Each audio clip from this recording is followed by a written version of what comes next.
What we're talking about here is business plans. You may not have really felt like you needed a business plan, especially if you're still growing, especially if you kind of backed into this and, you know, put some items up on Etsy and wanted to see what happened. Maybe you didn't have a big grand plan to get started, and that's okay. All you have to do to get started, I want you to open up a Google Doc, and then I want you to do the following and keep coming back to this pretty regularly. The first thing I want you to do is to write your business's elevator pitch. So, 2 sentences max. Describe what you do, who you do it for, and that's it. But the reason this is useful is that it's going to help you clarify who you are as a business to other people. I want you to distill who you are so that you can communicate this efficiently and quickly.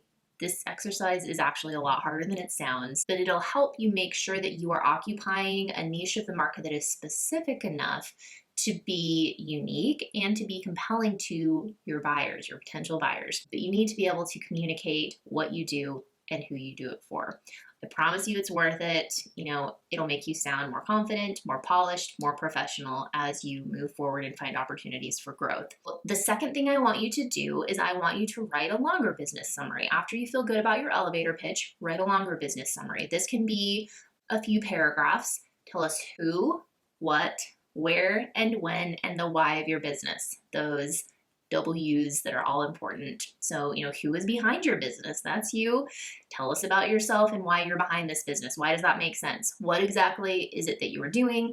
Where does the magic happen? What makes you unique? How long have you been doing this? And most importantly, why are you doing this? The third thing that I want you to do for your business plan, I want you to pin down your market and average customer. It's okay if we're making educated guesses at first. Write down who you think you're selling to in terms of age, in terms of lifestyle and interests, maybe gender, location, etc. Anything that's going to make your buyers unique.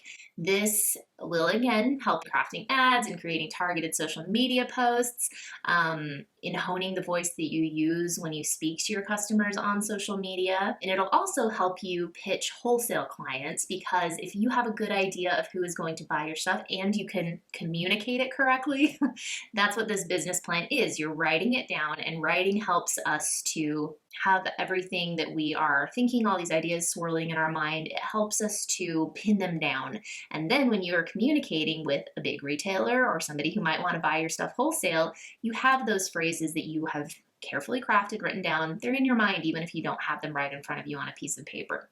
The next thing I want you to do, number 4, part of your business plan, is that you are going to create a detailed outline of profit and loss and expenses. That sounds a little intimidating. Let's break it down.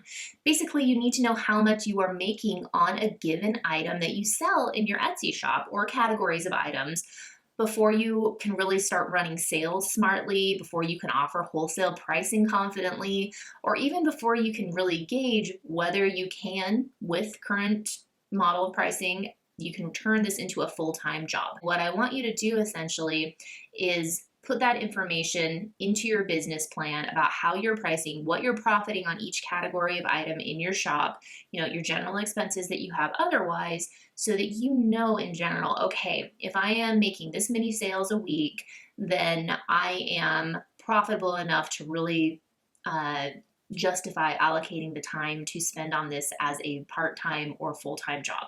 So number 5, I want you to write down your marketing and sales approach.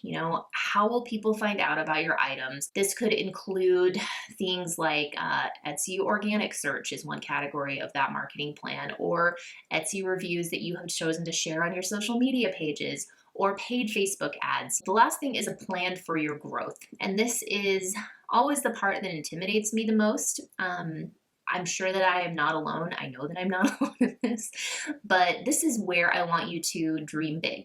I want you to think about where you ultimately want to get. And remember, it's okay if you want to stay small in comparison to some other businesses out there. And it's also okay if you have huge aspirations compared to other Etsy shops or other businesses.